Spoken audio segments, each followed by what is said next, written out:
নমস্কার। প্রতিদিনের মতন আমিও আজকে আমার দুপুরে খাবার নিয়ে চলে এসেছি। আজকে দুপুরে খাবারে আমি রান্না করেছি এই যে কাঁচকলার ভর্তা করেছি, পেঁয়াজ, শুকনো লঙ্কা আর রসুন ভেজে এটাকে মেখেছি। কাঁচকলাটাকে সিদ্ধ করে তারপরে এটাকে পেঁয়াজ আর রসুন আর শুকনো লঙ্কা ভেজেছি, দিয়ে তারপর এটাকে নুন দিয়ে মেখেছি। আচ্ছা, এটা করেছি পুঁই শাক দিয়ে, আলু দিয়ে, পেঁয়াজ দিয়ে, রসুন দিয়ে ভাজা মতন করেছি, একটু গামা ভেজেছি।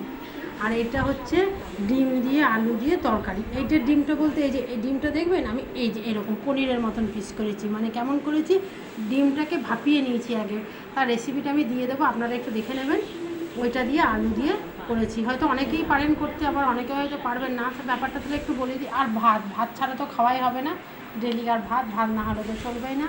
তাহলে ডিমের ভাপা রেসিপিটা হচ্ছে, ডিমটাকে একবারে যেটা হোক, আপনি 2 দিন, 3টে দিন, 4টে দিন, 5টা দিন, সেটা আপনার ব্যাপার।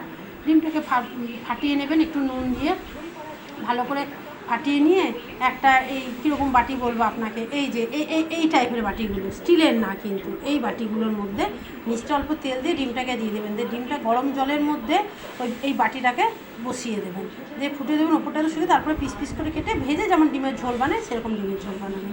এটাই ছিল রেসিপি।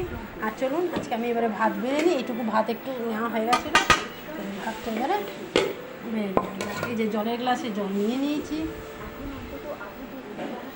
ভাত বাড়ছি। এটা হচ্ছে ভাত নেওয়া হয়ে গেল। আর এই যে এটা করেছি কলার ভর্তা, কাঁচা কলার ভর্তা। আর এটা হচ্ছে পুঁই শাকের চচ্চড়ি। এটা দিয়ে চচ্চড়ি বলতে ভাজা একটু শুকনো লঙ্কা, পেঁয়াজ, রসুন ফোড়ন দিয়ে এটা একটু ভাজা মতো করেছি। এটা দিয়েই খাবো আমি আজকে দুপুরের ভাত। এই যে এটাই ছিল আমার আজকে দুপুরের মেনু।